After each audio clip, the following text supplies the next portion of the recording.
Well, before we begin, I would just like to state for the record that today is March 23rd, 2022, and my name is Ben Bauman. I'm here in Indianapolis, Indiana, and I'm speaking via phone with Mark Palmer, who is in Zionsville, Indiana, and we are doing an interview for the Indiana Legislative Oral History Initiative.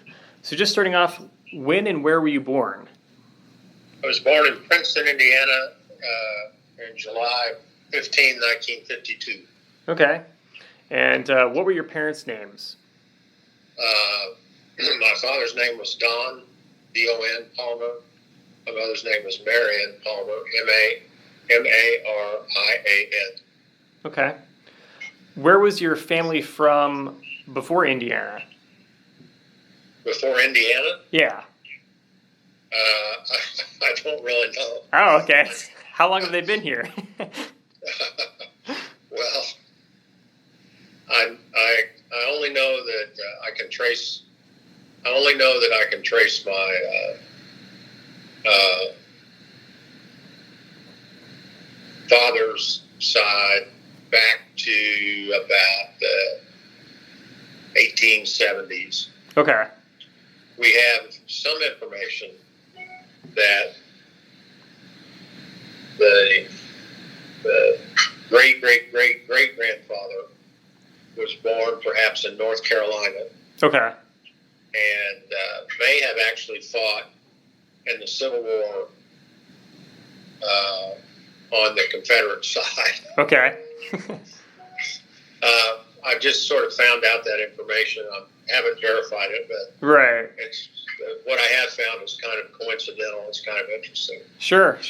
My mother's side is much more interesting. We have the certificate of entry from the great-great-grandfather who entered the United States in 1878 in Port Arthur, Texas. Wow. And he had come from Northumbria in England, which is up around Newcastle. He was a coal miner. Wow. And he apparently came to the Midwest in some way and worked in coal mines, but was always involved in union organizing activities. Yeah. So he was blacklisted every place he went. He would work for a little while, and then the blacklist would catch up with him.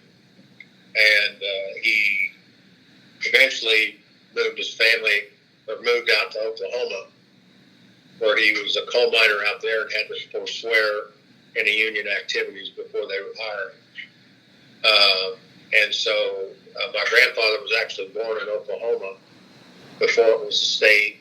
Wow. And he started in the coal mines when he was about 14 years old, and never finished high school, and ended up working in Illinois, southern Illinois, coal mines, where he met my grandmother, and eventually they came to Indiana, in Gibson County, Indiana. Wow. Okay. So quite a journey then for your family to Indiana. Yeah, on my mother's side for sure. Yeah. Wow. What were your parents' occupations? My father was a school teacher and a coach. My mother was mostly administrative assistant when she worked. And I think she also, I don't remember she worked at a library, but I don't remember that specifically, but I know she was administrative assistant at the high school that I went to. Yeah. Okay. Do you have any siblings? I have one sister who lives in Vincennes, Indiana. Her name is Dana, D-A-Y-N-A. Okay. Adams. So how would you describe your childhood? My childhood was probably pretty typical. I liked to play sports, rode my bike all over the place. My grandfathers would take me hunting and fishing. I was terrible at both, and didn't really enjoy hunting, but I went with them a couple of times. I rode my bike with friends, went out to back then, we lived in a little town outside of Vincennes. It was very small, then so I would take off in the morning on my bike just by myself and just kind of ride around all day. You couldn't do that today, but nobody thought anything of it at that time. So. Right. And I played Little League Baseball, and my dad was a coach, so obviously I like to play basketball, and so that occupied most of my time. Who were the most influential people in your childhood?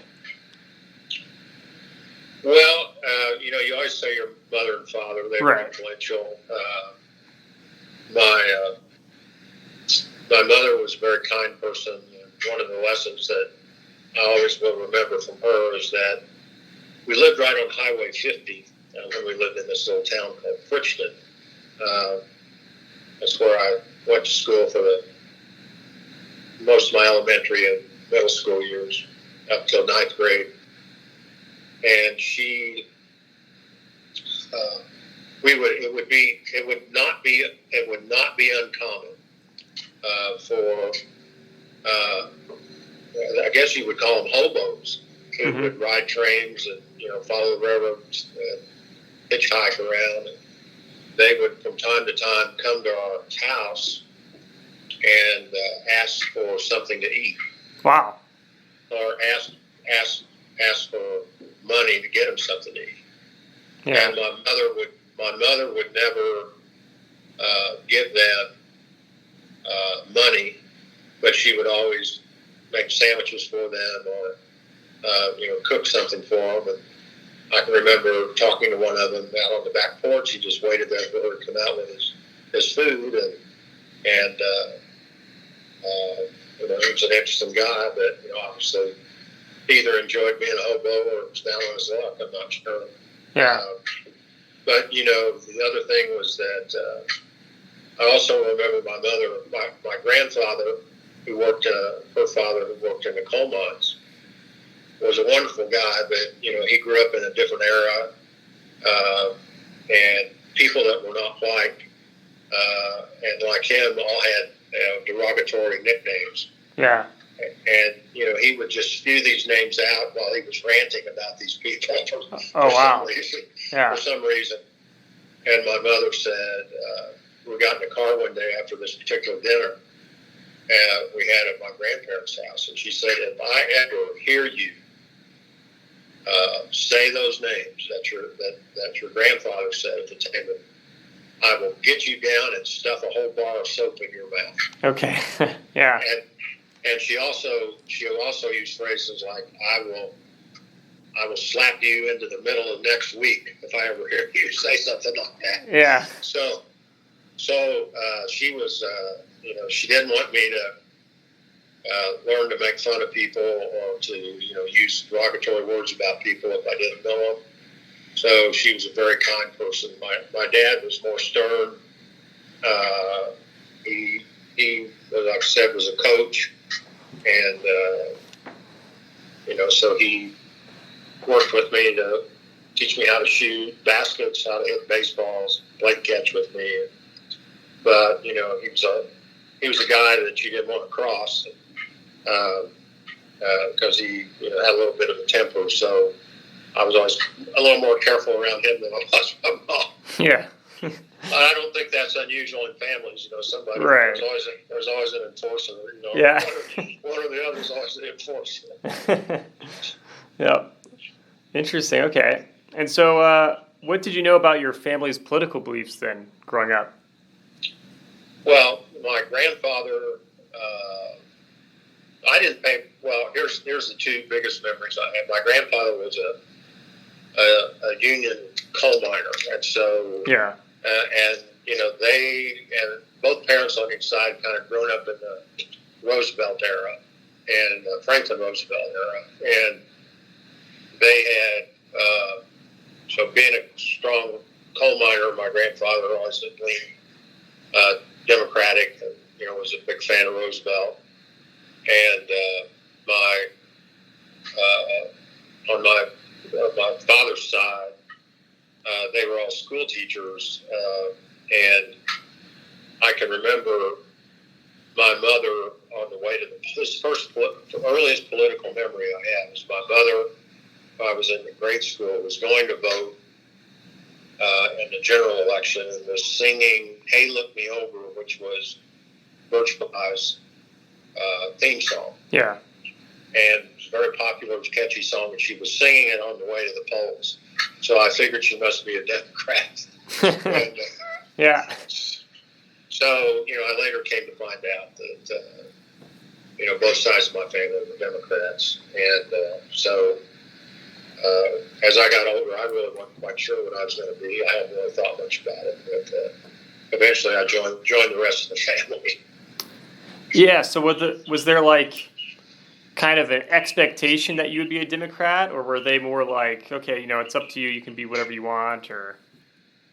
They never really talked politically about what I should be or not be. Right. They just sort of left it up to me, and really I didn't think much about it. I voted up until I got in politics. I generally voted Democrat. Yeah. Okay. What schools did you attend growing up? Well, since my dad was a coach, we kind of moved around a little bit. And so my earliest school was in Clay City, Indiana. He was a basketball coach in Clay City, which is obviously in Clay County, up by Terre Haute. And then he was a coach in before that he had been a coach at St. Francisville and Illinois, which is across the river, I think in Lawrence County, Illinois, across from Knox County. I think he coached at Decker Chapel, which is a little school that no longer exists. And we lived in Decker, Indiana, at that time where my grandparents lived. And then we moved to Clay City. Then we lived in Fritchton, where my dad was a coach. Then we eventually bought a house. My folks bought a house in Monroe City, which was a little bigger town, but in the same consolidated school district as where I went to high school, which was called South Knox High School. And how were your educational experiences? Well, it was probably like a lot of kids. We had some good teachers. I had some bad teachers. Yeah.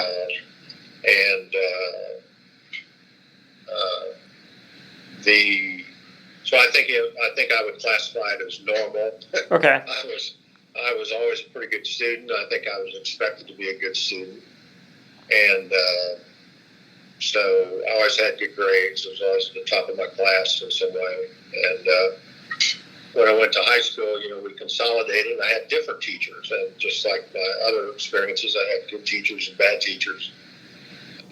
So I guess the same thing applied.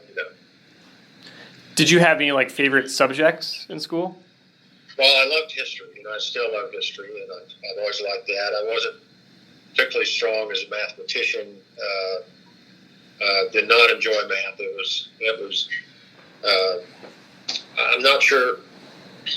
Was it because I wasn't good at it, or I just wasn't willing to work at it hard enough, or was not confident in it. I just don't know why. But I made decent grades in math, but they weren't like what I made in English and history. I guess maybe I'm a right brain person who is more in tune with the humanities sort of things, liberal arts sort of things, rather than math. But I was also good in science, also very good in science. Oh, okay. Now, were you part of any clubs or sports teams as well in high school? Yes, I won 14 athletic letters when I was in high school. I ran track, I ran cross country, I played baseball, and I played basketball. Wow, okay. Yeah, it's a lot. Right. I wasn't particularly good in track or cross country, but I was better in baseball, and I was pretty good in basketball. Yeah, that's cool. All right. So, how did you view Indiana growing up?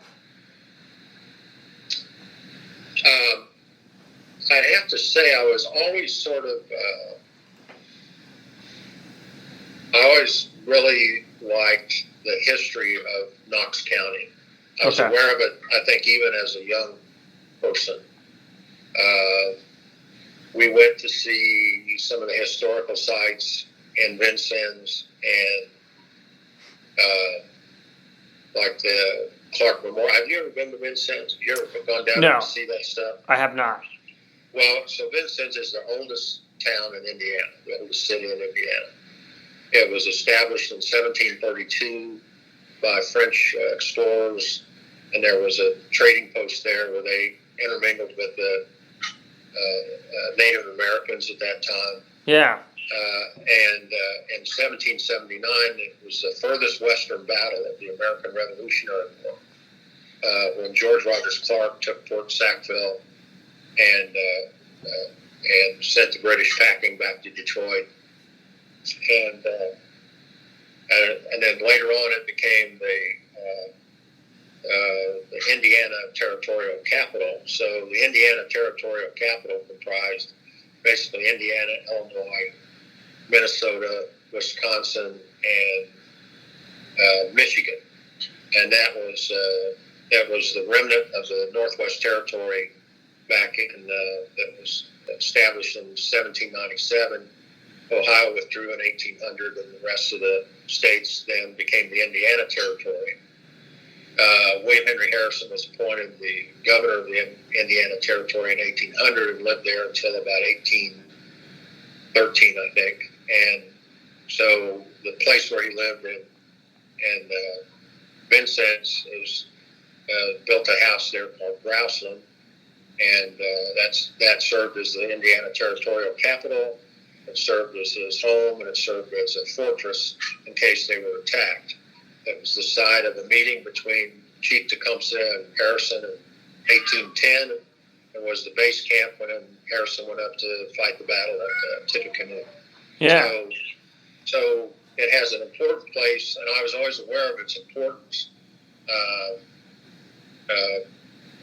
from an early age. Yeah. Okay. So you were pretty aware then of like Indiana's place in American history, and you had. Yeah, I'd like to say that I was. I'm probably giving myself too much credit, but. And part of that is that, in fourth grade, we're supposed to learn Indiana history. Sure. And so we would visit these sites and learn about them, and people would talk about them, and, so it was a big deal. And still is, I think. And so we, but I think, until I was in the fourth grade, my understanding of Indiana was probably not any different than any other kid, Sure. And, its place in the world. But for as long as I can remember, from about, elementary school on to today, I was always proud of Knox County's place in history, and continue to think that way. Yeah, okay. Now, after you graduated from high school, what did you do next? I went to a small Methodist college in Owensboro, Kentucky, called Kentucky Wesleyan College, and I went there on a basketball scholarship, where they had a really good team, and I really wanted to play basketball for Evansville College at that time because they were a powerhouse, but it turned out Kentucky Wesleyan was a powerhouse too. Oh, okay. And we actually won the national Division II championship in 1973. Wow. When I was on the team, and so and have a lot of good memories about playing sports there. Yeah, that's pretty cool. Not many people can say that. Yeah. Yeah, right. And what was your major there? It was business administration and economics. Okay. And so after you graduated, what was kind of your goal and your game plan for the rest of your life? Well, I didn't really have a game plan until my senior year in college. Okay. And I was taking a business law course that was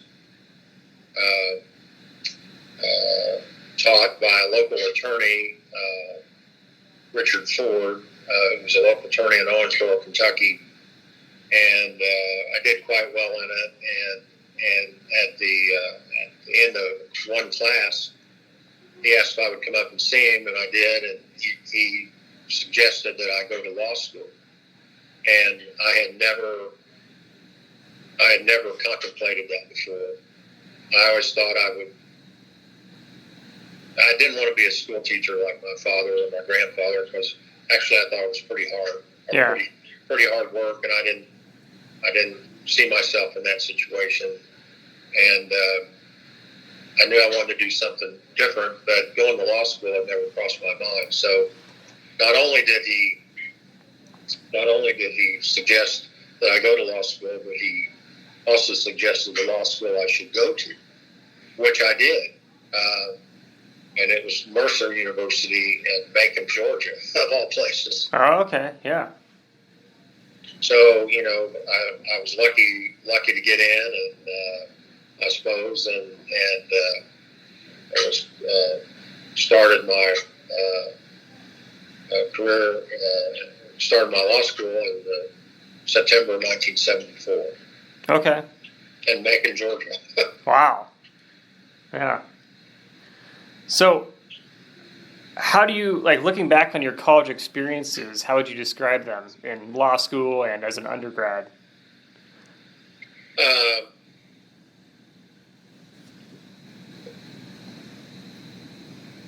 I'm not very close to any people I went to college with, or very many. I'm close with about one other person I went to college with. Oh, okay. And close with a couple people that were in my law school class. I just not particularly close to any of them, and I made friends there, but just haven't stayed in touch with them. I attribute that a little bit to having moved back to Indiana and formerly, not been part of the scene there growing up and meeting many people. So I think that affected that. But my experience in high school was good. I mean,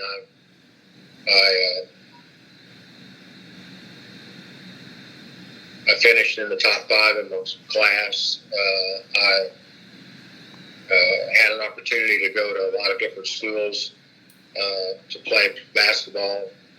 Some were far away, and my parents didn't really discourage me from going to any place, but they just kept saying, well, we'd like to be someplace where we can watch you play. Yeah. So, it was kind of a given. I was going to stay close. Yeah. Now, if I could go back and talk to my younger self, I would probably, the place I went wasn't particularly strong academically. When I went there, I think it's improved quite a bit from what it was. Yeah. Wasn't particularly strong then, and it had, so if I could talk to my younger self, I would probably say not play basketball, but go to a stronger academic place and learn how to play golf. Interesting. Okay. Huh. But when you're that age at that time, yeah, you just have kind of, that was something I always wanted to do, and I wasn't sure that if I didn't, my parents never had a lot of money, and I didn't think they could afford to send me, any place. So a lot of kids in Knox County, my father, I was the only member of my family. My mother never went to college, but all my other family members that went to college had all gone to Vincennes University, which is a 2-year school. And by the way, there's only 2 presidents that have started universities. One is Thomas Jefferson, and one is William Henry Harrison. And so Harrison started Vincennes University, originally called the Jefferson Academy, back in the early 1800s. Right. So the tradition was you would go to Vincennes University, you would live at home, you would work. In addition to going to school, you would save up your money, and then you'd go to Indiana State for the most part, or Indiana University or Purdue for your last 2 years, if you could afford it. Yeah. Okay. I've I've known many kids from my high school class, and that have done that. All the family members have done it. And my wife went to Vincennes University for a year at least before going to IU. So it was very common where I grew up. Yeah, okay. Sounds like it, yeah. And I knew I didn't want to do that. Right, yeah, it's understandable. You want to do something different, and yeah. So in what ways did your awareness of politics change, perhaps, when you went through college and law school? My political leanings didn't change that much. I was, trying to figure out, who to, where I landed on the political spectrum when I started thinking about it.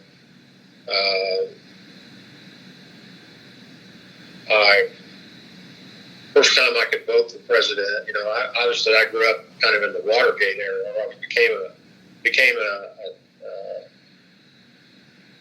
I entered my adulthood in the Watergate era. So obviously I was disillusioned with Nixon.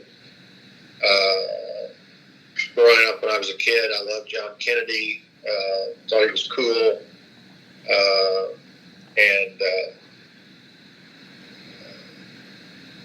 So I think I could vote the first time in 1972. I think that's right. Yeah. And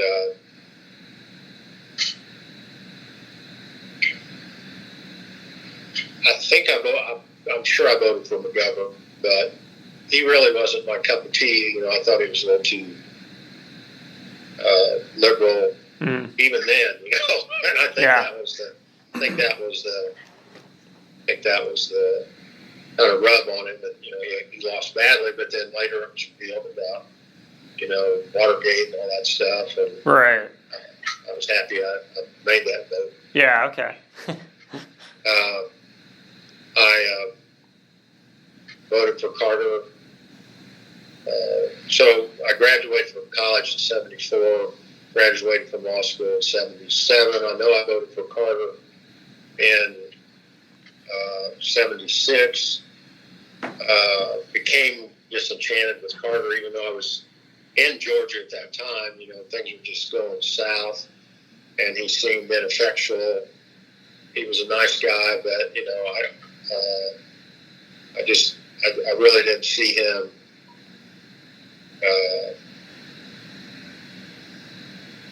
as being the type of leader we needed at the time.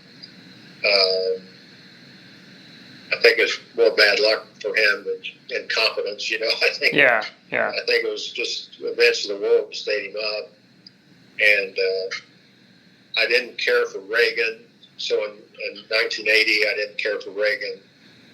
I didn't want to vote for Carter, so I think I voted independent. I think there was a guy named John Anderson, and I think I voted for him. But I pretty much voted Democrat in presidential elections since then. Okay, sure. So in terms of awareness,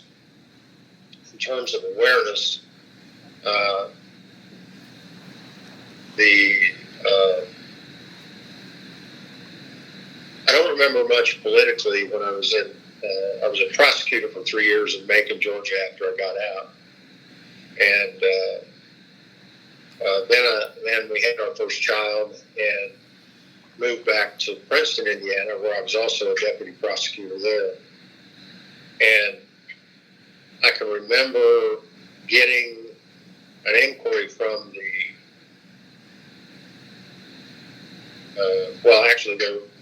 there was only one Republican office holder in Gibson County at that time who was the county prosecutor. And so he didn't hire me because of political affiliation or anything, and he just needed somebody to help out. Yeah. And so I went to was in his office, and we were both part-time, so we could take side jobs. So I got contacted by the Attorney General's office that one day. I forget who the Attorney General was in the early 80s. Might have been Ted Sendak or somebody. But I got contacted by their office. They wanted me to do something for them, and I can't remember what it was. But one of the questions they asked is, and I think they were trying to flush me out to see what I was, and I can't remember exactly, but I thought they asked me what I was. Okay. And I said, well, I'm not sure. and so we didn't go into a long discussion about it, but I said, I'm really not sure at this point. And but I have voted Democrat in the past, and I think that was maybe the end of that opportunity. And so then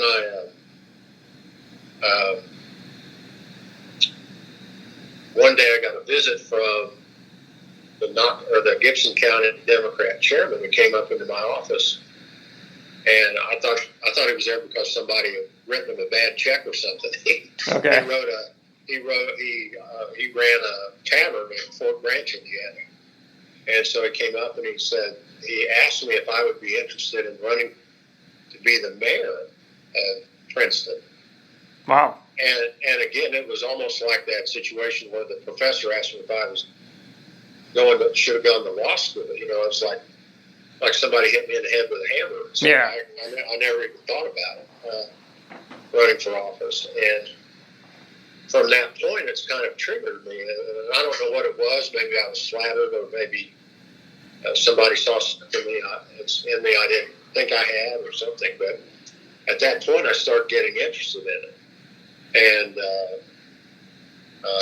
And then not too long after that, I noticed that the sitting state representative only won his election by 200 votes in the primary against a lady who worked in the Gibson County Courthouse, but nobody knew her outside of basically the courthouse, which told me that somebody, that the sitting representative was, having, there's some issues there that, he could only win against basically an unknown by 200 votes. Wow. And at that time, the district was probably 65% Democrat. So that's what you had to be to win that district. So I thought about it, and I had also gone out in the private practice by that time, and I kind of thought that if I ran for office, that it would raise my profile and, would enable me to be more successful in my law practice. Yeah. So it was basically a way to, after I came out of the prosecutor's office, to get my name out. And I didn't know if I had a shot or not. I didn't think I had that good a chance because the sitting representative was pretty well known. And so I ran against him in the primary, and then doing some research, found out that he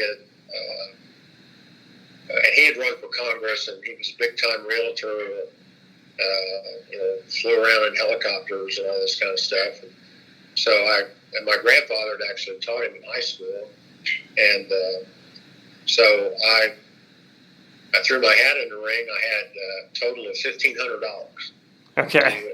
I borrowed $1,500 to run this election, which would buy me, at that time, 10 signs, and about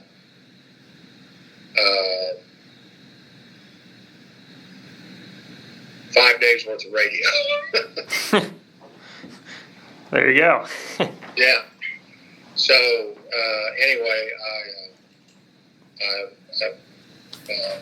have to tell you one funny story about it. So yes. He was a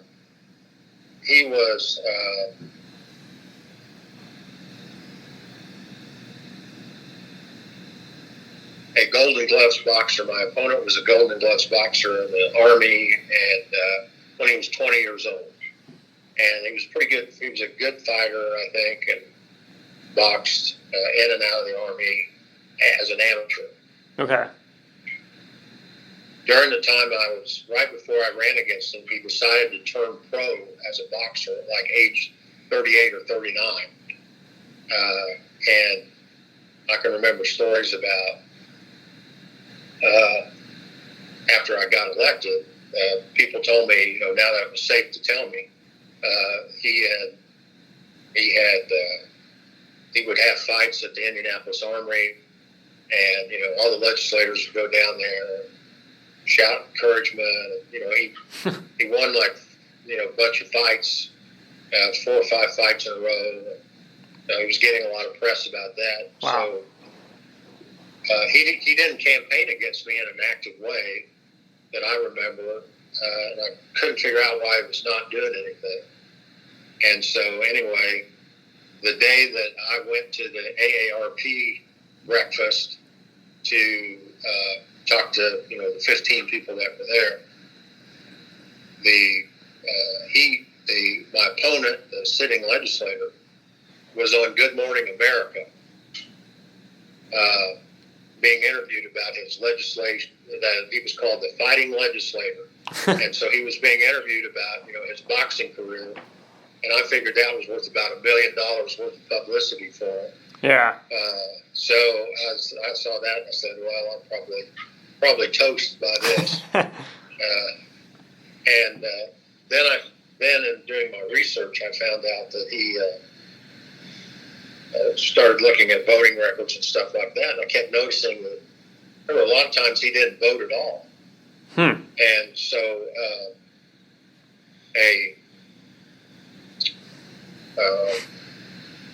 so just to give you an example, I think in 1981, he voted 85% of the time. Now, most legislators try to vote 100% of the time. Right. Given the circumstances of the end of the session and conference committees and stuff like that, you can't make every vote. So most people will vote, 97, 98% of the time.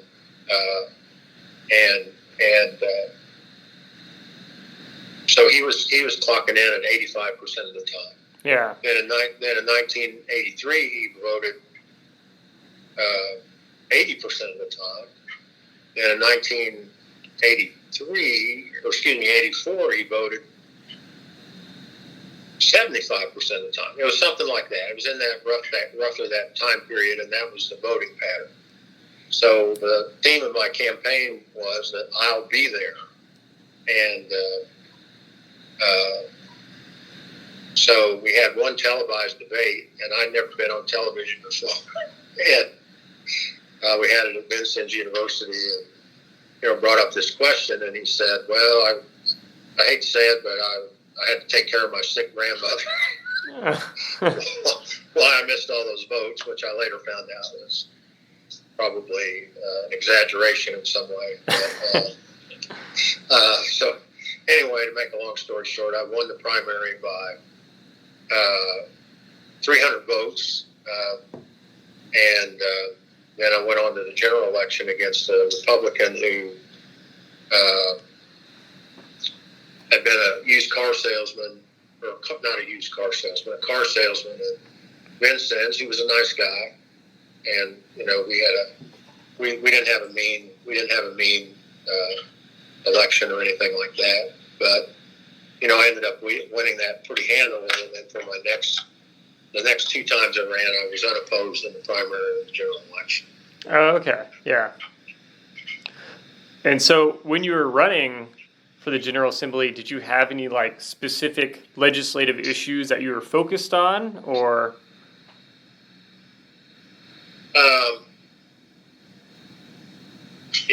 I always thought I'd be interested in the education side of things, because I had a lot of empathy for teachers and administrators in the education system, and right. I wanted to make sure they were watched over and taken care of.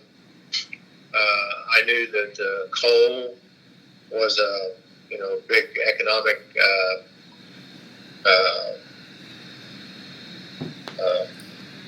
a large economic importance in my district, and I wanted to make sure that got a healthy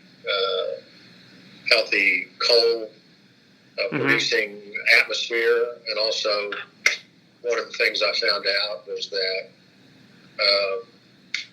my opponent in the primary and the sitting legislator had made a vote that was hated by the United Mine Workers. Okay. And I can't exactly remember what it was. I think it had something to do with putting diesel generators inside the coal mine, which would have potential to foul the air and stuff like that. So, and he voted that was okay, something like that. I'm not sure.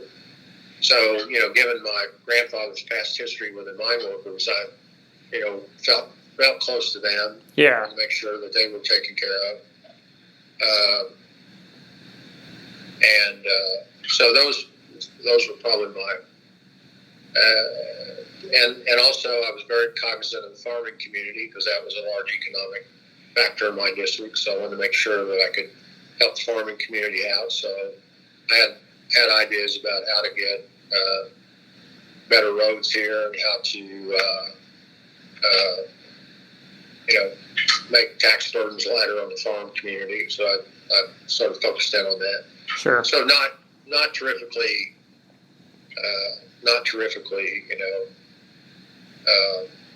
out of the box thinking for that district, but that was, I just thought of that as sort of meat and potato stuff. Yeah. Right. That pretty basic to the interest of the district. And when it came to like the election process, did it seem pretty straightforward and a pretty well run election and everything like that? Yeah, I don't have any memories of anything being confusing or out of bounds or untoward or anything like that. So, yeah. Okay.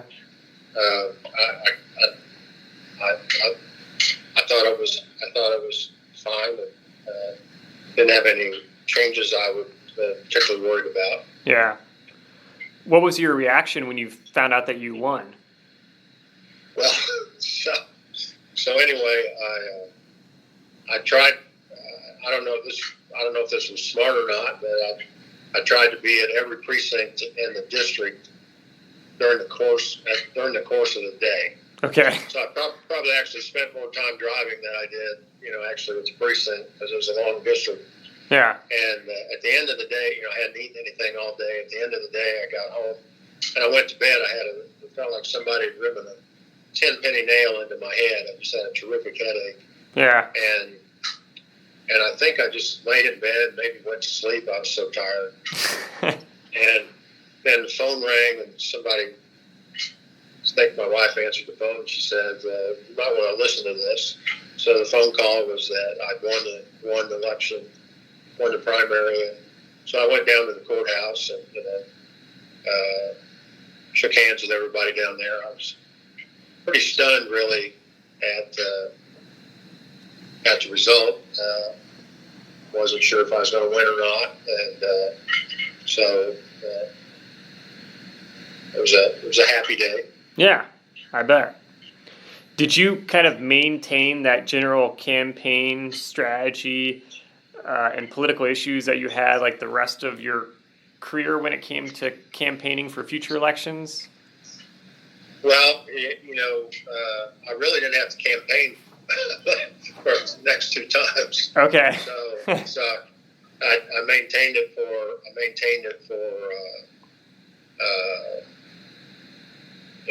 the general election in 1984, but yeah, sort of the same themes, and but I really didn't have to campaign in the next two election cycles. Okay, that makes it easy then. Yeah. So when did you get married? Got married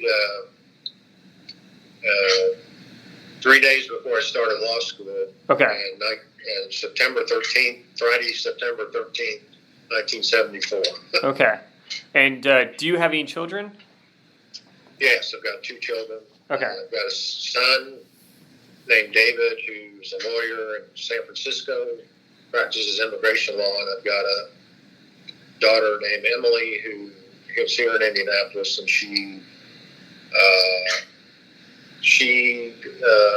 works for me, I guess is the best way to say it. Okay. with my lobbying practice. Yeah. And what's your wife's name? Her name is Ann. We Okay. went to high school together, high school sweethearts. So, Oh, cool. Okay.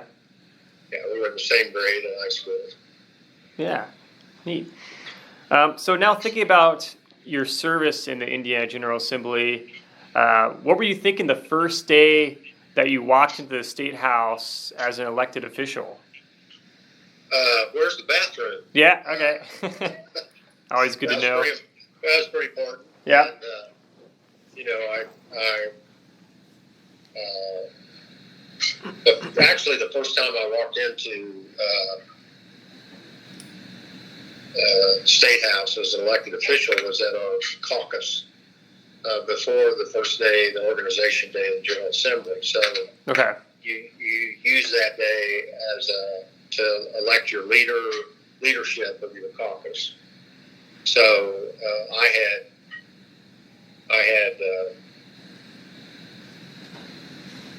showed up and we had 39 members of the Democrat caucus. And there's a funny story about that. So we had three people running to be the leader of the Democrat caucus, the minority at that time. So it was Mike Phillips from Boonville, Stan Jones from Lafayette, and Pat Bauer from South Bend. Okay.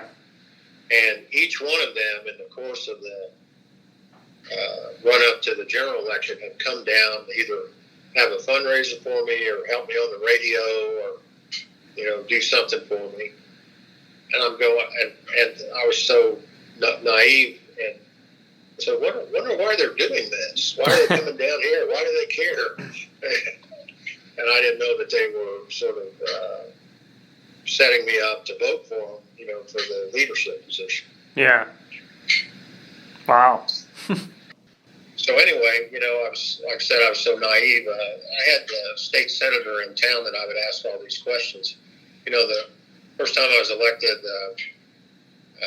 well, I'll tell the story first and I'll tell you another one. So I was going to, so I went into the caucus. There's 39 of us in there. So Mike Phillips gets up and he says, well, I have 20 people in the caucus that have committed to voting for me, and I think I do a great job, et cetera, and sat down. Then Stan Jones gets up and he says, well, I have 22 people that's told me that they're going to vote for me. I think I do a great job, and he sat down. Pat Bauer came up and he says, well, I have 18 people that promised to vote for me, and, you know, by my arithmetic, we should be in the majority. So he was a funny guy. Yeah. And so anyway, we had a lot of people that were jumping around,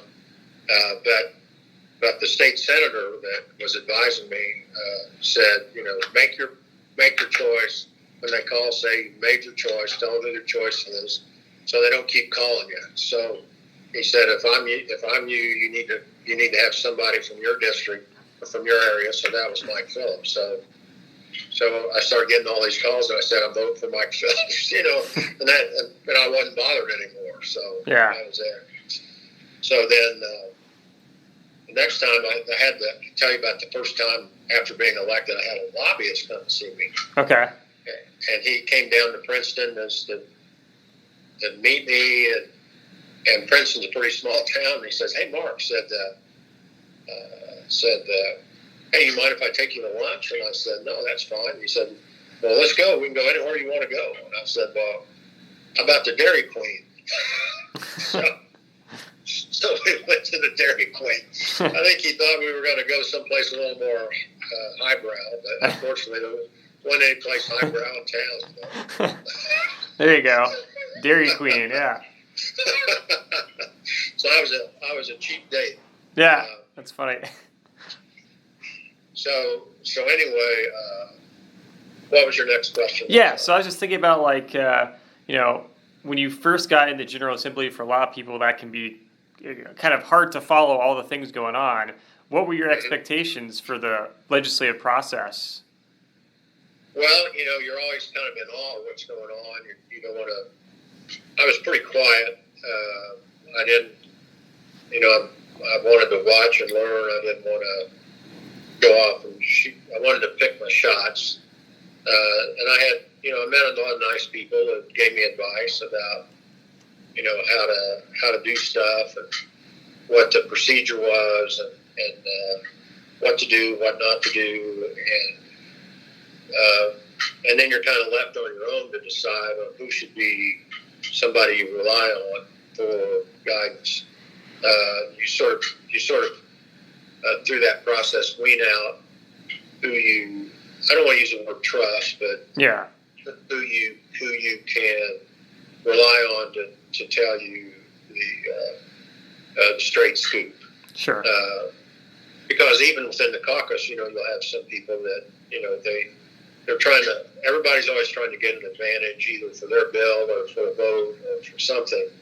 So you want to make sure that if somebody, and it's not. I'm not saying that to disparage anybody or to disparage the process, but there's a whole lot of lobbying that goes on within the caucus and within the chamber. Yeah. To advance their agenda or their vote or their cause or whatever it might be, and so it's just like anytime you go to any work or anybody in your office, it takes time to kind of learn, who the players are and who you can rely on, and will tell you straight and who may not tell you straight. Right. And who's there to play and who's there to work. Yeah. So, that takes a little time to figure out. But I didn't want to do anything that would expose me as a somebody that didn't know what I was doing. So I kept pretty quiet for the first part of the session, and just always pick my opportunities to talk or to make a statement pretty carefully. Sure. So I guess that's kind of, you just took it sort of day by day in terms of learning like the ins and outs of the General Assembly and how it works and everything. Yeah, I mean, it's like pornography. You can describe it, but it won't make sense. You can, right. You see it. You can only, what is it? You said, I know it when I see it. You can't Sure. describe it, but you know it when you see it. Right. So I think that was a famous Supreme Court judge quote. Yeah. Something like that. But so it takes a while to sort of get down with the process and what the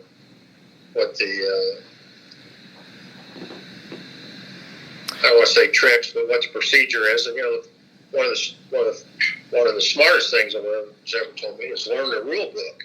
Learn the rule book. Yeah. So you try to learn the rule book and ask people about it. And I would always ask questions of people about what's going on now. You have to rely on your older people, more experienced people to say, well, you may have never heard of this issue before. What's this issue about? And that was the other thing I always asked. Who benefits by this? Who doesn't benefit? And why are we dealing with it? What are those? What's the answer to those three questions? Which is sort of my legislative philosophy. I wanted to know all that background. Yeah. Okay. So who were your political mentors then in the General Assembly? Well, it was Lyndall Hume, who was the state senator from Princeton, who was a good mentor. Yeah. Gave me a lot of wise counsel and advice. He was a great guy to rely upon. His brother Don was in the House, and he was a quiet guy, but he was really smart and gave me a lot of good advice. I ended up rooming with Pat Bauer, who by that time had already more than 10 years in the General Assembly, and he, was on important committees. He gave me a lot of good advice and told me what was what, who was who, and who was behind the bill, or what lobbying group or what organization was pushing the bill, and so he had all that down. So that was helpful. A guy named Paul Robinson was good.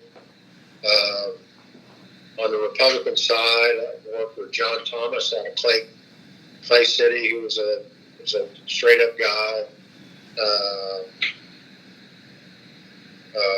I enjoyed it. Some other folks on the other side, John Donaldson from Lebanon. I enjoyed being on the Judiciary Committee, the Courts Committee. I forget which one I was on. He was the chairman of it.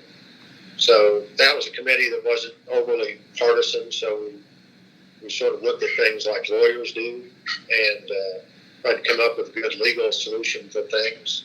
So I enjoyed that, and I had a lot of good people on that committee. So I tried to be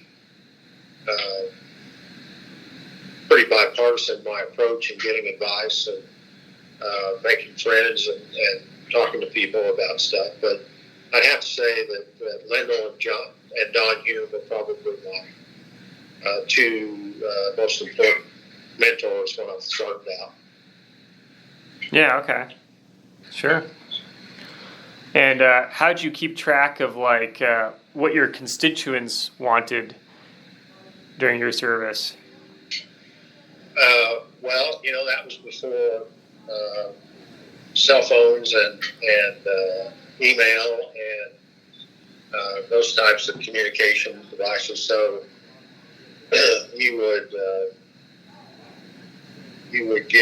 have a lot of third houses that people would write you letters. When I got done with the session, I would go back to my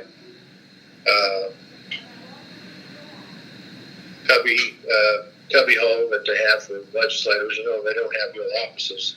They've just got basically like library stands that they work in, library kiosks that they work in, just big enough for a desk, and that's about it. And so if there was an issue that involved a certain industry or something, I would call people back home and say, well, how does this affect you? What's your advice on that? For example, if there was something to do with the trucking industry, I would call a friend of mine who had a trucking company. If there was a utility issue, I'd call somebody that I knew that worked for a utility company, just sort of who you knew. Right. Or who had introduced them to you, who had introduced themselves to you. So you tried to get as much information as you could. But, so it was old school communication. That's the best I can describe it. Yeah, no, definitely. I had a funny story one time. There was an alcohol bill that was coming up. I was on the Commerce Committee. It was kind of late at night. It was about 9 o'clock. I was still at my desk working. And, so I pick up the phone, and this guy says, hello, this is so-and-so, and I would like for you to vote against whatever bill it was. I'm not sure what it was. It's an alcohol bill. And in the background, I could hear Tammy Wynette singing Stand By Your Man. And so I figured he was calling from a bar. so I hung up the phone, and then 30 seconds later, the phone again, and I picked it up, and the guy says, hi, this is so-and-so. And in the background, I could hear Tammy Wynette singing Stand By Your Man. And I said, how many people are in line behind you? And he said, about 10. And I said, give me their names. And I assume they're all opposed to the bill. Is that right? And he said, that's right. So he gave me all their names. So I avoided having to sit through 10 or 12 phone calls. Wow. On that same day. But, yeah, everything was by payphone or desk phone and letters.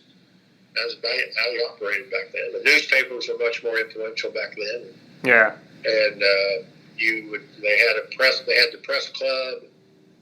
You'd go to the press club, and there'd be newspaper reporters there, and that was kind of a neutral zone, So the stuff they learned at the press club, it was kind of always off the record unless you agreed it wasn't.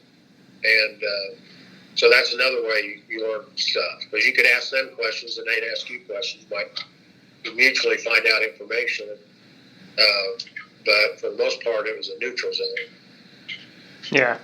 Okay. And I think the sort of the loss of the hometown newspapers is a tragedy for legislators and the general community as well, because there's some places don't even have local newspapers anymore, so it's hard to figure out what's going on locally. Yeah, that's true. Yeah, it does make it much more difficult. Everything's become pretty nationalized. Or cell phonized, or tweeted. And, yeah.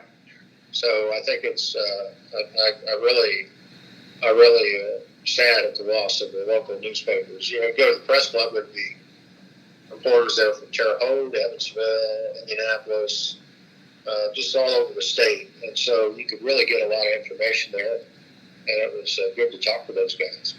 Yeah. Do you remember the first bill that you sponsored? Yes, I actually had two bills. I got passed my freshman year, so that was pretty unusual for a freshman in the minority party getting two bills passed.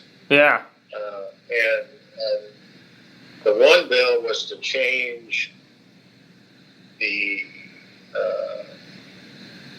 Knox County Court, I believe, to a superior court. Okay. The judge there was a really decent guy, did a good job. He wanted to be a superior court judge, and I had support of everybody else. So I filed that bill and got it through. Oh, interesting. Wow. And how complex was the process of trying to get a bill passed then? Well, starting out, I didn't know. Yeah. I didn't know. Yeah. I just didn't know, and so I had to rely on, how do you get this going? So you have to go talk to the people around you to say, how do you do this? How do you get a bill going? So you had to go make a request at the Legislative Services Agency. You had to get the bill. You had to file it. You had to go talk to the chairman of the committee. Tell him why you thought it was important. And then if you got the chairman of the committee, that was always helpful to you. So I think I got it. I think there were other bills like that. So I think mine was separate. So I pushed that through independently. And as I remember it, and probably more lucky than good, I would say. Maybe they all took pity on me. I'm not sure. Was it ever challenging to get support for a bill? Yeah, it's always challenging to Okay. get support for a bill, and it's. But most situations involving a local community, most legislators aren't going to put their toe in the water of something like that for somebody else's district. So Yeah. since that was specific to my district, there weren't going to be anybody really stepping their toe into that one. Yeah. I could see, later I learned that the chairman, may not want to do it for reasons having to do with caseload and all that sort of stuff, but maybe the caseload doesn't justify it, or something else doesn't justify it, which later came up in the context of pushing the bill through the legislative process, but eventually it worked out and got it done. Yeah. Okay. Did you end up working with the other party a lot to get some of your legislation passed? I'd like to think I did. Okay. Like I said, I wasn't particularly, super partisan. I mean, if I had a caucus vote, I would do it. But most of the time, I would try to get support from the other side and talk to them about it. Made friends with, particularly with the members of the Republican Party that came in my class, I guess you could say. So we palled around together and became friends. Yeah. Okay. What was the atmosphere like amongst the different members of the General Assembly?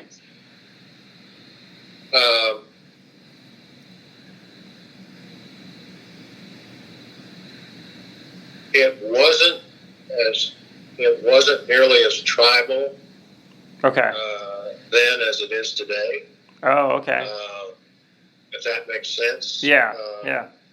Because we didn't have this sort of toxic atmosphere that has turned hyperpartisan. I think that happened.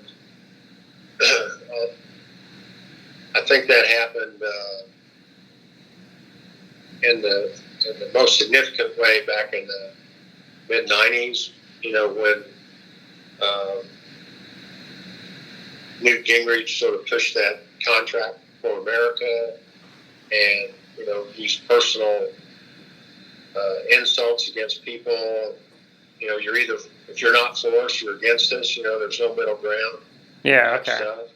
And that really didn't exist back then. I mean, the president was Ronald Reagan and George Bush, H.W. Bush, and at that time, and I guess it was Reagan through '88. That's right. And he was getting along with Tip O'Neill, and they were passing stuff, and everybody was seemingly. I know that's not the case because I've read too many books about what was really going on to say that was really the case, but at least on the surface, it looked like things were. You had a divided national ticket, or a national Congress. You had divided Congress from the executive, and so they were getting stuff done. So I think at that time, more of the legislators were more about getting stuff done as opposed to getting stuff done with the idea that it benefits a certain constituency, if that makes sense. Yeah. Yeah, that does make sense. I mean, in reality, and it's really the same now,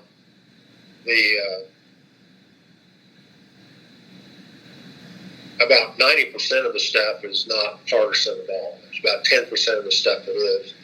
But it just seemed like the 10% of the stuff that is partisan is now hyper-partisan. Right. And it's not the same, and it's it's just designed to set up people for criticism that they're either a hyper-liberal or hyper-conservative. That's what it seems now. If there is a middle ground, I think it's been pushed out to kind of more extremes on both ends of the spectrum since I was in. So I guess then, during your time, Democrats and Republicans were much more willing to cooperate with each other and sort of find middle ground, and versus in the modern era of politics today, it's, I guess, not really so much. There's not so much interest in trying to work with in a bipartisan fashion, I suppose. Yeah, I think there's less interest in doing that just because of the more tribal nature of politics these days. Right. Okay. And and I think a lot of that is driven by the way the maps are drawn. So, if the maps are drawn so that you've got a 80% district, then and you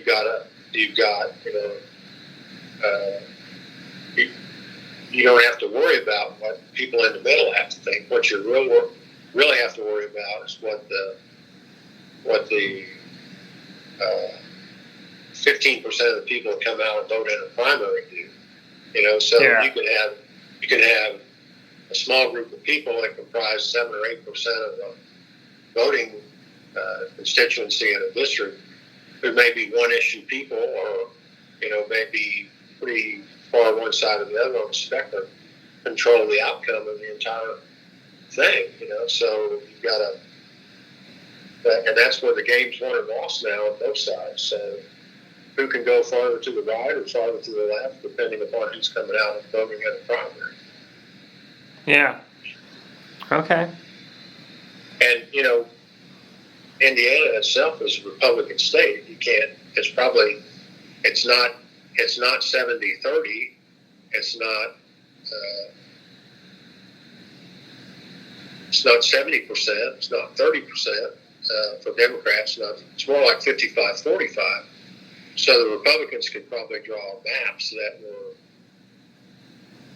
closer to that number. Maybe not in every case, but in a lot of cases, and they would still come out ahead. So it's always kind of baffled me. I guess I've never been in the leadership, so I guess the ultimate goal is to get as many people as you can from your team, in the legislature. But now I think they've got this legislature right now has like 25 people, somewhere around 25 people who are sitting Republicans who are pretty daggone conservative, who are being primaried from the right for not being conservative enough, and I think that's a real concern for the leadership in the Republican Party right now. How conservative do you have to be to avoid a primary? How liberal do you have to be to avoid a primary? Somebody's going way to the left. And I think that's a result of the maps that we have. Yeah. Yeah, so I guess then gerrymandering seems to have played a big role then from your perspective in the General Assembly and how it's evolved over time. I think so. Yeah. And it's not just Indiana, it's everywhere. Right. Well, yeah. It's a national thing. Yeah. So, the thing you see is in Indianapolis, the redistricting process will produce 80% minority representation in districts. And so those are safe seats for minority state legislators. And they probably like it. I don't blame them for not liking it. But, at the same time, you're not spreading out the experience or the, in a farther way. So,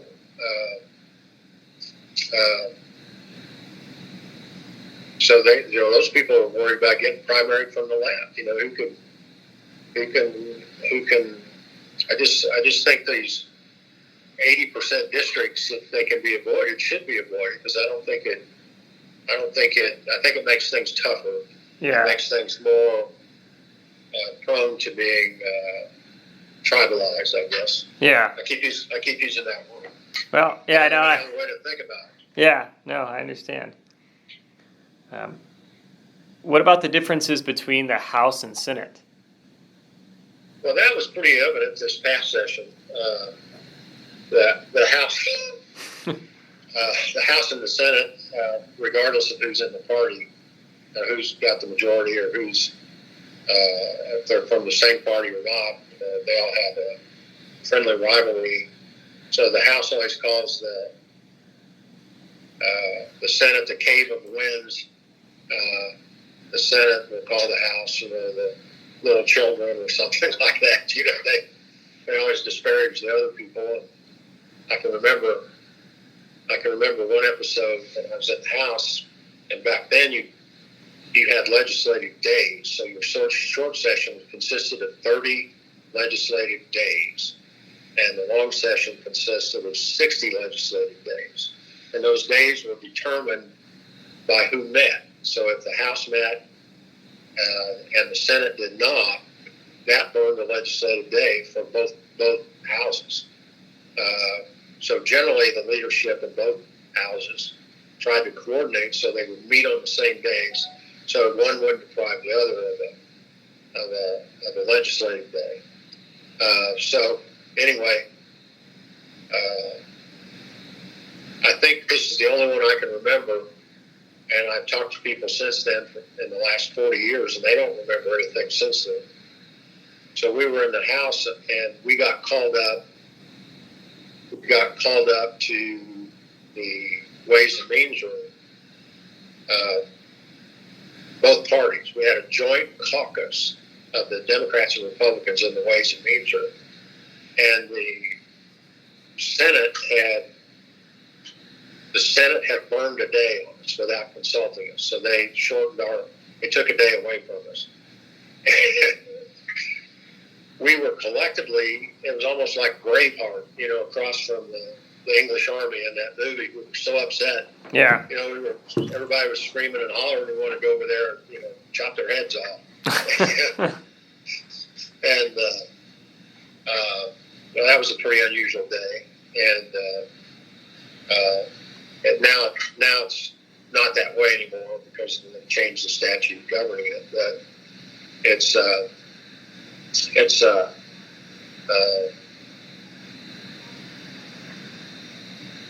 that. Remind me again what the question was. I think I'm drifting on here. No, I was just talking about what the differences were between the House and Senate. Oh yeah, that's right. I'm sorry. Yeah, so the Senate says that it's more contemplative. Is that the word? Contemplative. They think about stuff harder and longer. Right. The House always jokes that being elected 4 years raise your IQ points 25 by 25. Yeah.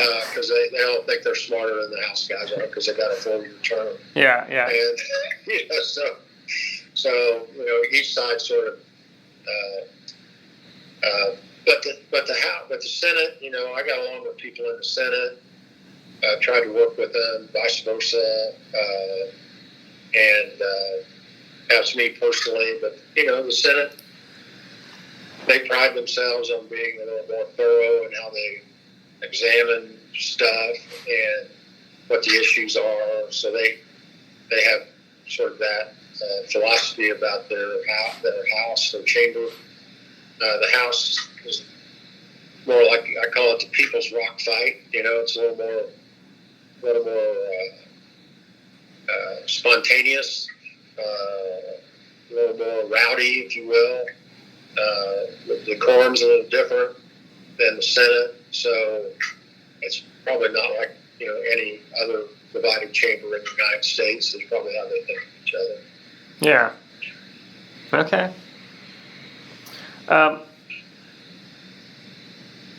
How influential would you say party leadership was to determining what legislation would get passed? Well, I think they're pretty daggone influential in that, and I think since they could send the leadership and the party can send you to doom and gloom, or they can make sure you get a committee hearing and make sure you get an amendment. So it's not any different now than it was then. The leadership in the party and control. They determine your fate. So that's why I always thought it was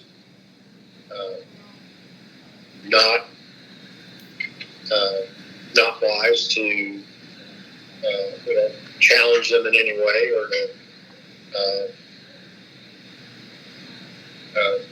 be super critical of them in any way that might offend them to the point where they would just automatically put your bills in the safe and that'd be the end of it, or put it in a committee where it never would get heard. So you have to rely on the committee system a lot because you can't obviously know 1,000 different issues. So the committee chairmen are awfully important. I respect that. I respect that a lot. So, for example, in the House and Senate together, you'll have 1,600 bills in the file.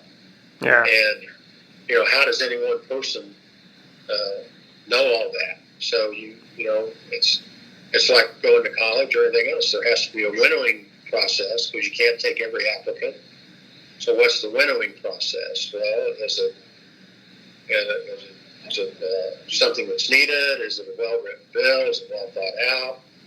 Who benefits, who loses, who's affected? So leadership has to go through all those things. And I respect them for their opinions on that. And you may not like it. Sometimes it's partisan. Sometimes it's, if you're in the majority, you're going to hear the majority party bills first. And, you're lucky in the minority party to get it heard. That's just the facts of life. And, so the basic response to that is to try harder and get your own people in a position to do that, So that's actually what happened in 1990. I was there for the divided House in 1988 through 1990. That's right. And so the Democrats took control in 1990 and kept it for a long time after that. But, at this point, I'm not sure that they'll ever get it back unless there's another Watergate type situation. Right. Yeah. What was it like serving in that 50-50 session? It was brutal. Okay. It was brutal because, the only way that made it work was we had alternating speakers. One speaker one day, one speaker the next day. We had alternating chairmen. So I was the co-chairman of the House Financial Institutions Committee, and my counterpart was a nice guy. It was not a partisan committee, so we worked with each other. We knew what bills we were going to hear. We knew. We didn't have that many bills, but we got along. His name was George Smid from Indianapolis, and so that worked out for the most part. Some of the other committees that were like an employment and labor committee had a lot of bills that were filed in it, and so what happened is the chairman of each committee was allowed 10 wild cards, which meant that, even if you didn't agree with the other side to hear a bill, if the one member wanted to have a bill heard, he would get it heard. And the other thing is if you had a tie on the vote, it would go to the floor. So I can remember towards the end of the session when the calendar gets long, we had sometimes 120, 140 bills to try to work through on the last day of the session. So we would come in at 7 o'clock in the morning and work till midnight, just trying to punch through these bills. And then the Senate would pretty much eliminate most of the bills and send over a short list. But then, they couldn't get it passed, so it kind of forced cooperation on the end product, what bills were going to be heard at the end. Interesting. Okay. Yeah.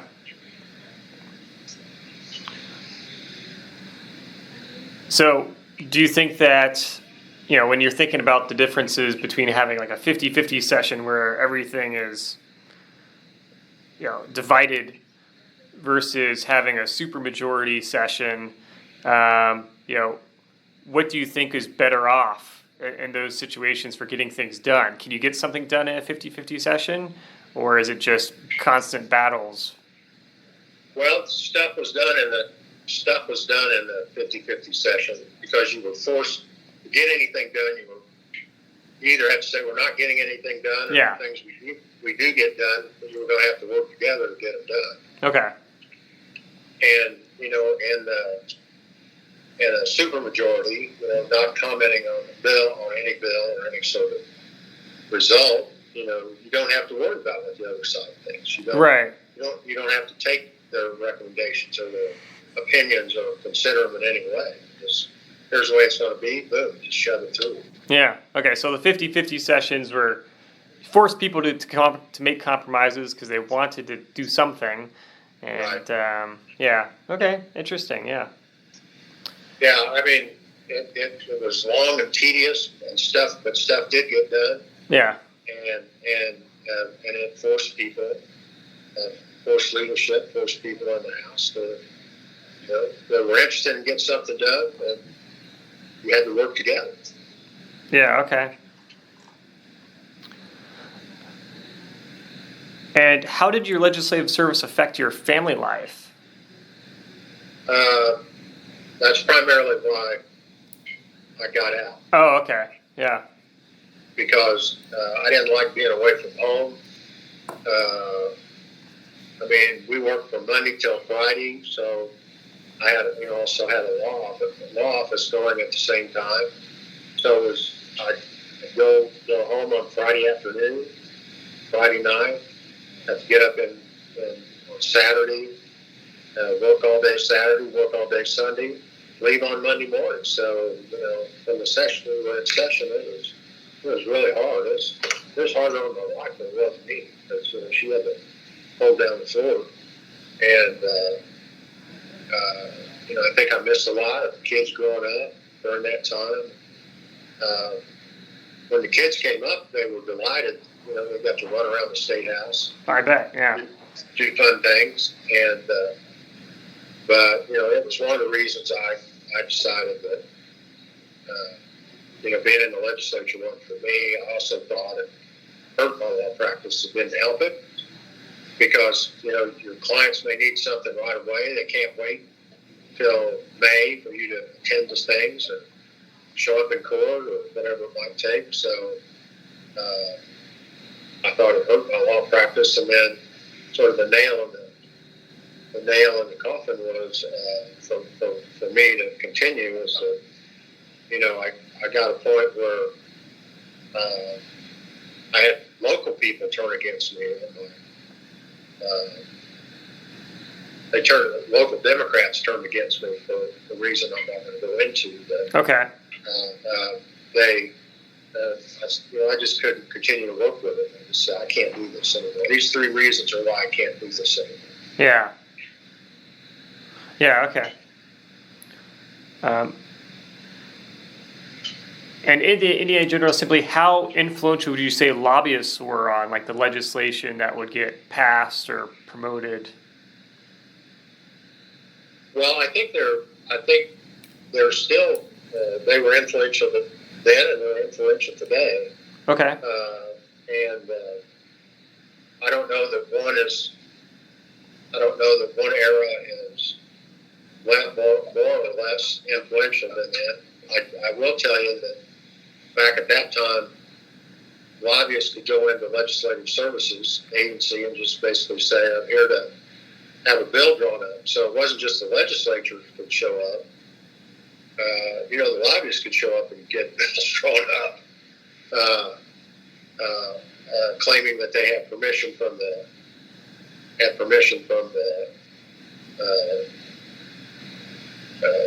member of the legislature to draw it up. So, and Pat Bauer, when he was the speaker, changed that because I think somebody went down there claiming they had permission of Representative Bauer to draw the bill, and he had not given it. So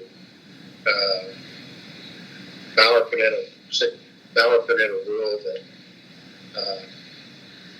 that you had to have the legislator there or the legislator's assistant there before you could go to LSA and ask for a bill to be drafted or an amendment to be drafted.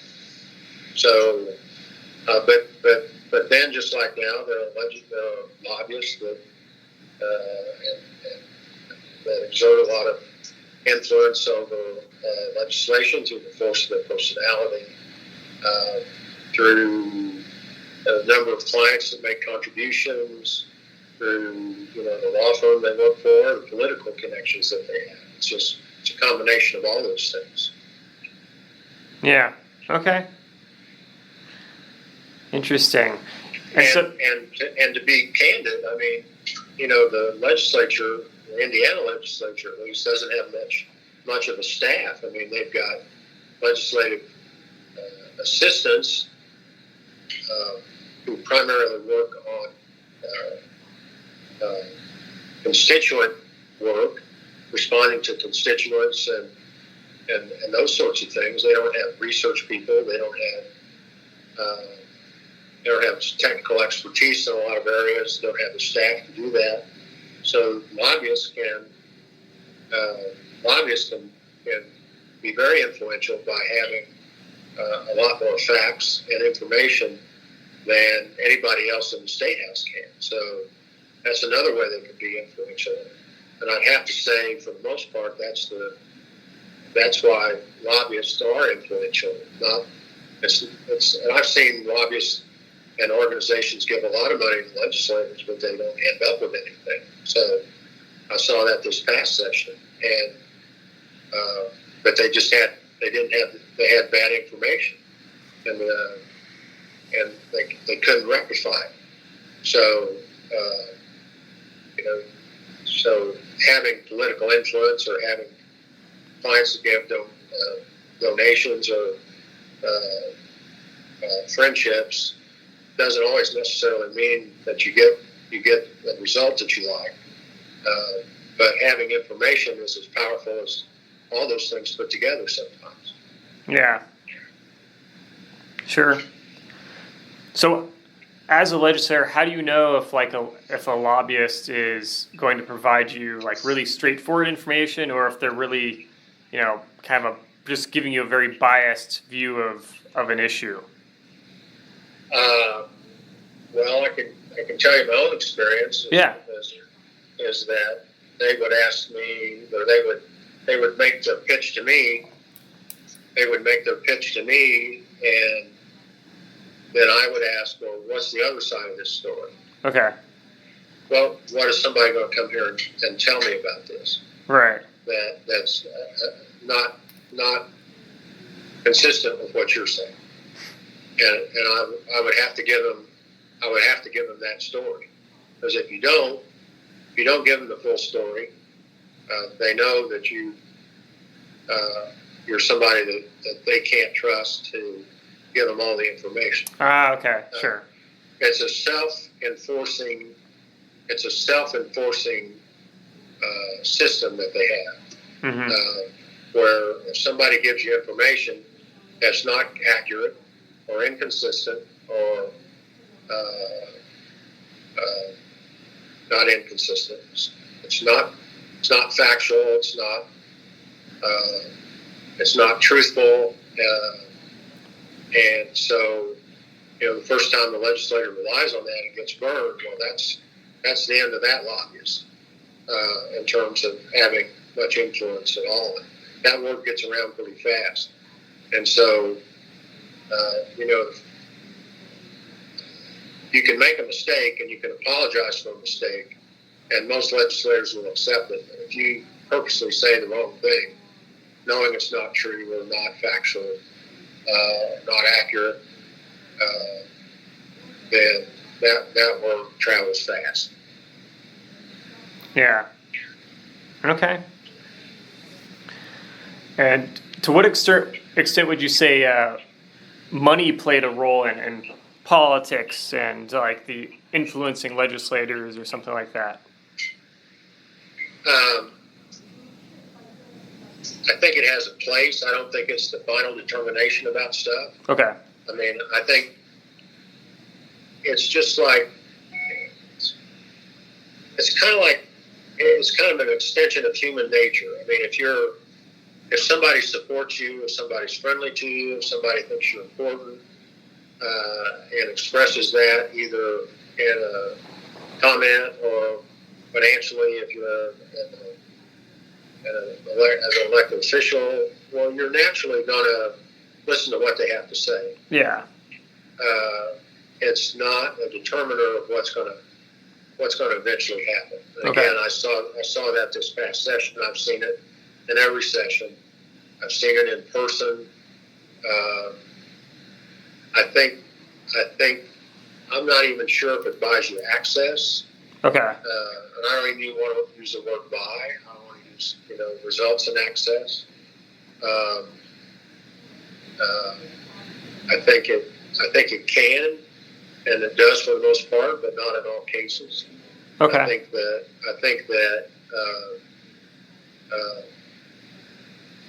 but it's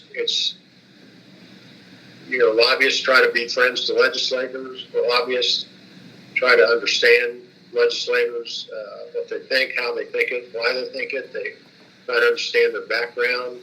where they're from, what their motivations are.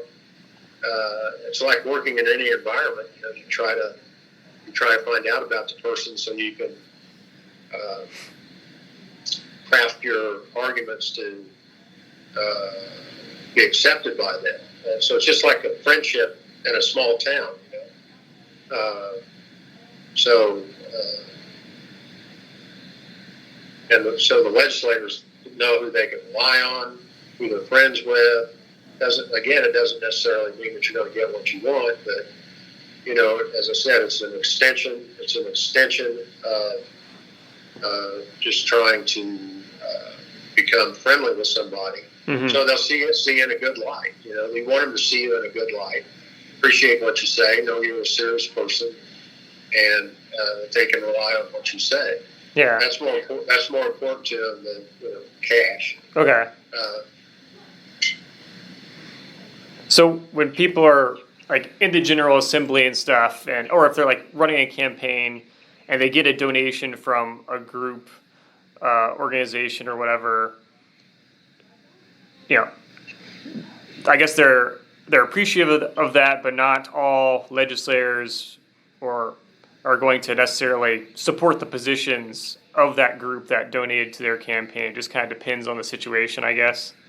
Yeah, that's right. It doesn't guarantee support. It doesn't guarantee your bill's going to get heard. Yeah. It doesn't guarantee that leadership will make the chairman hear the bill. I mean, it doesn't necessarily result in anything. But I mean, they know who leadership knows who their big contributors are. They know, who has supported them consistently. They know, if a person has never made a contribution before and suddenly they make one, it's like, well, what do they want? Right. Okay. Yeah. It's just kind of weird. So yeah. I would rather, there are people you find that there are people in the General Assembly that try to be helpful, that's just their nature, to be helpful. The first question that I ask is, how can I help? Yeah. There are other people that say their first instinct is not to be helpful. The first instinct is to tell you why they can't be helpful. And so you tend to go towards people that try to be helpful.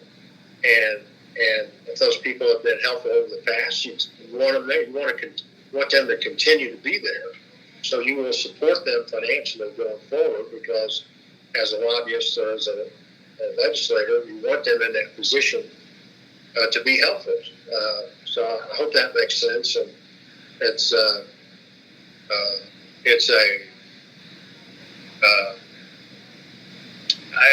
just an extension of human nature.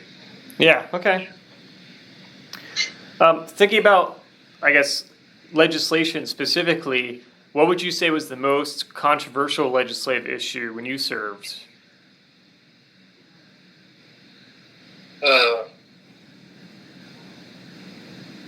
It's when Governor Orr was trying to put through his A+ education program. Okay. It was pretty controversial at the time. There was also some labor stuff that was trying to prevent unions from having an opportunity to bid on certain projects. Those two things were pretty controversial. Okay. When I was there. And what exactly was the A+ program that you mentioned? I can't remember exactly, but it was more involved more testing, more objective, trying to get to a more objective type of evaluation of teachers and students and that sort of thing. Okay. Yeah. And again, it was, if we looked back on it now, we would think it was not very extreme, but I think back then it was a lot different than what teachers and students and parents were used to. Yeah. But it was trying to bring about philosophically more accountability by teachers and schools, and to the better you did, the more money you got. The better people did on tests, the more money you got in school. So the big issue was, by doing this, you're just going to incentivize teachers to teach the test as opposed to teaching the course. Yeah. Okay. And right. So it'll take the focus off of education and put it on money. That was basically the two philosophical arguments that were out there. Yeah. Sure. I read that there were some legislative issues that you had some involvement with, at least in the newspapers, like something about product tampering. Do you remember anything like that? Yeah, so that was a bill I was involved in. At the time, there was some terrifically sad things that were going on, where there was a young girl in Indianapolis that picked up a bottle or a tube of toothpaste in a Kroger store. It blew up. Oh my gosh! And blew her hand off. Oh my gosh! Yeah, it was awful. And then there was the Tylenol scare. People were putting essentially poison in Tylenol bottles. Jeez. And there were copycat crimes. So I crafted a bill that was called Consumer Product Tampering, and tried to make a special criminal spot for that in the criminal code to deal with that kind of situation with different penalties and so forth. Wow. So did that pass? Yes, it passed. Okay. Interesting. Yeah, I guess you don't hear as much about product tampering these days. At least I haven't heard too much about it, but that sounds like a really interesting thing that you could understand. That would be a major problem if people decided to start messing with things like that. Yikes. Well, yeah, I'm sure it was. It was in the headlines right then. So, I don't know if the bill actually prevented anything from happening, but yeah, I do recall, I can't with any specificity that where it took place, but there were a couple prosecutions that resulted from it. Wow, yeah. Another one I read about was something like a ban on cold alcohol. Do you remember anything like that? Well, so I don't remember anything about that, but there was, when you say cold, you mean like cold, like cool, chill? Yeah, like it was like in a refrigerator, like something about making it so people couldn't sell alcohol that was already like cold and refrigerated. I frankly don't remember that. Okay. No worries. But that's always been a point of contention because grocery stores and convenience stores can't sell cold beer. Yeah. The only people that can sell it are liquor stores. Okay. So it could have been related to that. So I really can't remember. Sure. And there's also one story I read about. I've actually also talked to the other person mainly involved with this, but apparently you got left at like an IU game by accident. Yeah, that's right. Yeah, so can you tell the story about how that went down? Because John Coldren told me his perspective on it and what happened, and just thought it'd be funny to hear your side now. Well, so I had gone to, the IU government affairs guy was a guy named Joe Franklin, so he would occasionally take a group of legislators down to IU games. So they was taking a van with about, 10 or 12 of us down there. John was in the van along with a bunch of other people, and I told my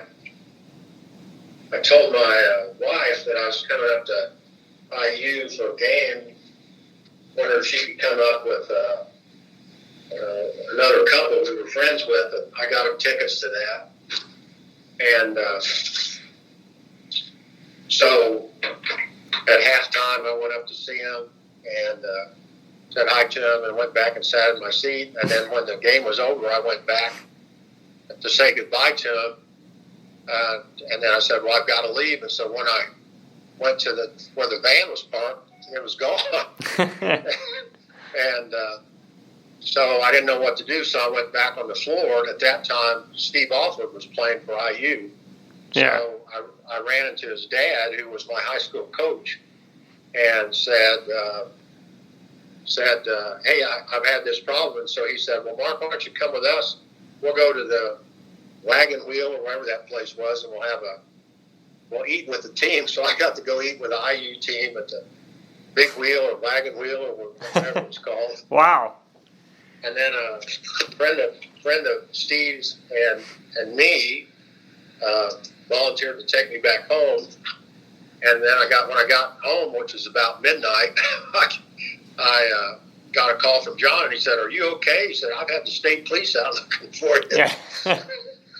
And I told him the story. Then the next day, they had a resolution for me on the house, on the house floor for being lost and being found and all that sort of stuff. So John said, "Well, he said, when we got back to the State House, everybody said, whose coat does this belong to back here?" So anyway, we had a fun time on the floor. I made a speech and said it was a bipartisan lack of effort to make sure I got back safely. Yeah. So. Yeah, I saw in the newspaper that there was like a picture of you holding a sign that said like, if found, please bring back to the State House. Yeah, return to the State House. Yeah, that's funny. That's true. That's a pretty good story. Yeah. Might have to do like a blog post about that one or something like that. That's good. Yeah, that's right. Let's see. So how would you summarize your time overall as a state legislator? Well, I wouldn't change it. I'm glad I went. I made a lot of good friends. I made a lot of, I think I passed a few bills that were of a consequence. It made me more confident as a speaker. It resulted in me I didn't retire from the legislature to become a lobbyist, but I eventually became one, I think in part because somebody thought I had some talent, and I wasn't particularly partisan, and got along well with people. So I think that they saw there was some potential in me to do that, to be a lobbyist. So that's been over 30 years now. So I wouldn't be here but for my time in the General Assembly. Yeah. Okay. And what lessons did you learn from your experiences? Don't burn bridges. Okay. Yeah. Do you have... Try to see things from other perspectives. Sure, okay. Did you have any regrets as a legislator? Well, I think I missed some time with my family and my kids, and I think it wasn't particularly helpful to my law practice. So, you always regret that, and you can't get that time back with your kids. That's probably my biggest regret. Yeah. What was your proudest moment as a legislator?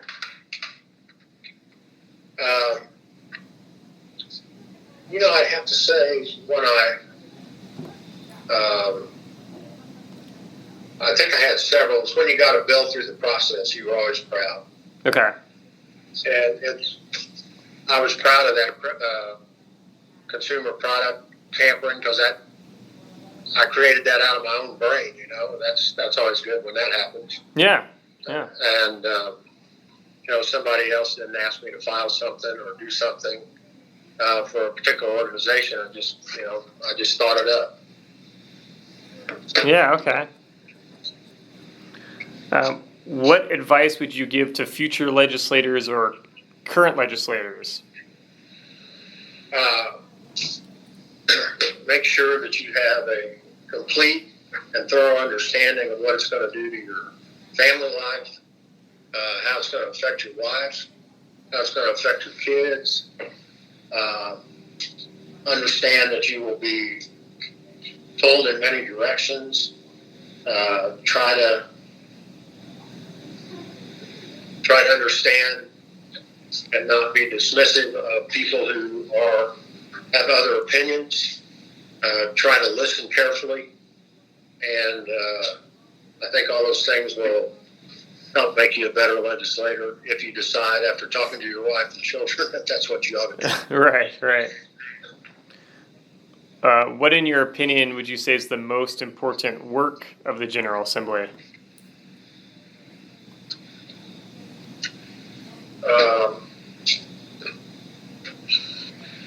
I think the most important work is to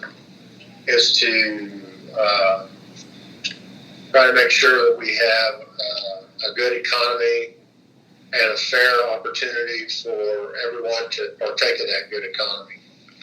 Okay. And what would you say the public does not know about the Indiana General Assembly? I don't think they realize the pressure that members of the General Assembly are under to just the family pressures, the pressure of trying to know a lot about different things. Just about everyone that's there, if not all of them, are trying to do the right thing as they see it, and it's a lot of pressure to have to sometimes vote politically when your heart's not maybe feeling it. Right. Yeah. Your leadership sort of advises you need to vote a certain way. I've seen legislators literally curl up on the floor, being under some pressure. I think that pressure is always out there. Yeah. So one of the things I've always learned as a lobbyist is, the last thing you want to do is make a legislator feel unprepared or surprised, not knowing what's going on in their district, or not knowing what's going on in some aspect of what's important to them. So that's another thing that they're very aware of is the pressure to kind of know what's going on in their district. So it's a lot of work. Maybe that's the bottom line. It's just a heck of a lot of work to be a good legislator. It's really a lot of work. Yeah, I bet. Yeah. And I guess, no one really wants to be the person that goes against their party leadership on a bill, I guess. So. Right. Yeah, that's tough. Have you ever had to do that, or did you ever do that? I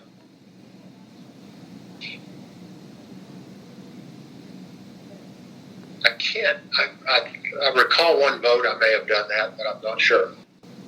How has the state of Indiana changed over the course of your lifetime?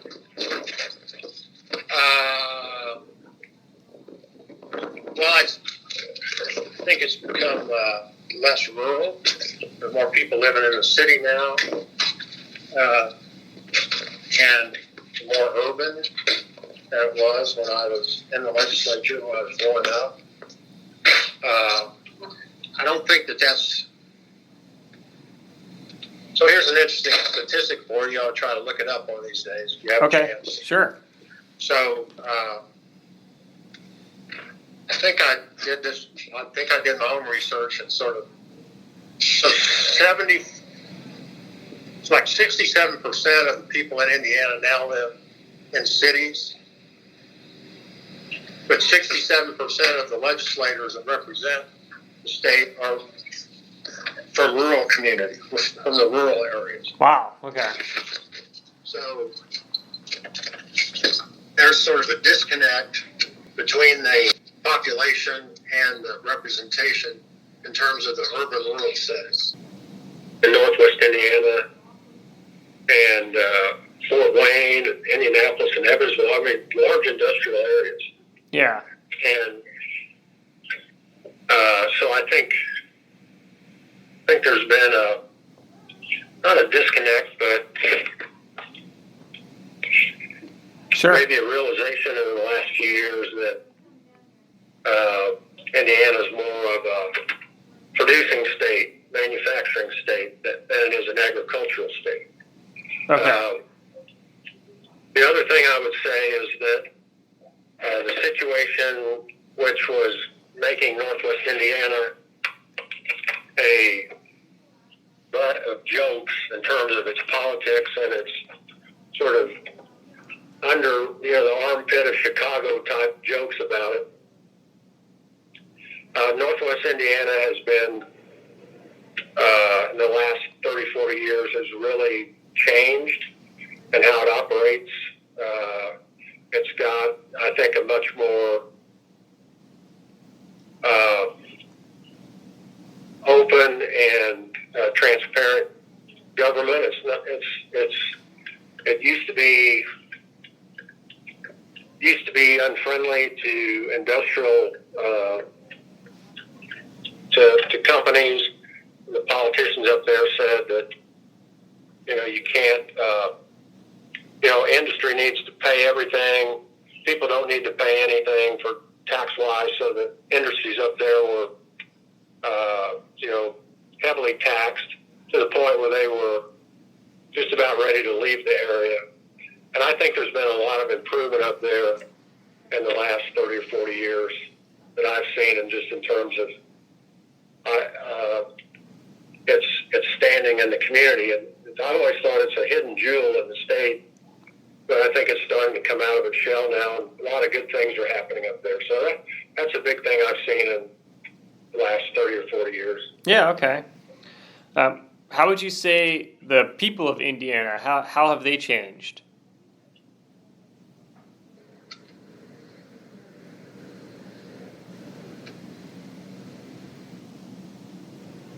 Are you there? Yes. You there? Yep. Okay.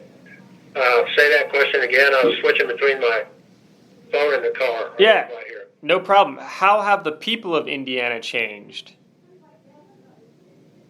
Well, I think they've changed like every place else, because they have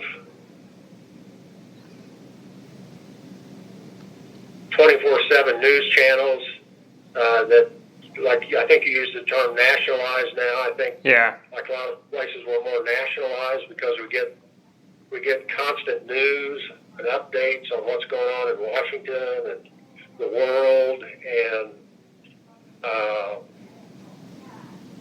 I think we're less isolated than we were. We have more communications. In some ways, like everybody else, we've kind of lost I don't want to say we've lost our identity. We may have lost our innocence to some degree, because now we're exposed to all this stuff straight time. Yeah. We've been tribalized a little bit by the Fox News and the MSNBC News, constantly sort of feeding the echo chamber. Yeah. Okay. Yeah. I think it's not just changed Indiana. I think it's changed everybody. And we're less rural. So I think those are two big changes that not only apply to Indiana but every place else. Yeah, that makes sense. What hasn't changed about the people of Indiana? So in some states, you are seeing really drastic bills dealing with different subject matters. Really, really drastic. Those other states have supermajorities, and so they're mostly socially related bills, social culture related bills. Yeah. They're very drastic, and we don't have that in Indiana. And I think there's I'm trying to say moderate, but in a different way. I mean, I think there's a moderation in Indiana that I find admirable. Okay. In terms of how they approach stuff, and it's kind of always been there. Right. I think it's part of our culture. But like any state that has, the southern part of the state is probably more like Kentucky, and the northern part of the state is more like Michigan and Chicago. So there's a vast difference in it, but I think in my opinion, the common bond is that I think we really try to find a solution that's to issues that common sense and more moderate in nature. You're right. Okay. Now we've had, there's some extreme things that have happened on both sides, but I think generally we kind of end up in a middle ground. Yeah, I understand what you're saying. Yeah. I think that's where people like to be. Right. Middle of the Middle West. Yeah, that's right. Kind of around the center, not so much on the extreme wings of the spectrum. Yeah, something like that. So it's I think we're pretty consistent. Mm-hmm. Okay, let's see. Last question then. What do you want people to know about their influence on the Indiana General Assembly? Now say that again. What do you want the people of Indiana to know about their influence on the Indiana General Assembly? I think they should know that they have the ability to. They are empowered. They are empowered to influence legislation by their their ability to contact their legislators. And I have seen bills fail and I have seen bills pass on the basis of one person making an objection or asking for help in a situation. Okay. And I think, that's... So I don't think it does any good to write somebody that's not in the district. So I think most legislators, if they get a letter from somebody not in their district or a request from somebody not in their district to do something, I think that goes right in the trash. Yeah. But if it's from their district and if there's a coalition, especially that builds up in their district, I think they can have great influence on an outcome. Yeah. Okay. I think legislators are still responsive to that, and I think sometimes they're not, but most times they are. Right. Yeah, okay, that makes sense. Yeah. Well, that's all the questions I have for you. Is there anything that we didn't cover that you want to mention, or? Well, I can't think of anything. I think you've been pretty thorough, and probably John Coldren told you a heck of a lot more than I could ever tell you. He's a lot longer than I was. Yeah. And John's an example of a friend of mine that, even though we were from the opposite parties, he was the chief counsel for the speaker. We bonded over basketball and over just a lot of different things that we had in common, and we've been friends ever since. He's a great resource been a great resource for me and other people, widely respected for his advice and opinions about things. And he's the type of people you want to have in the General Assembly. We could use 150 of them there. Yeah, okay. Sounds good. Well, yeah, thanks again for doing this. I really appreciate it. Okay, perfect. Well, thank you so much again. Okay, you're welcome. Thank you. All right, bye-bye.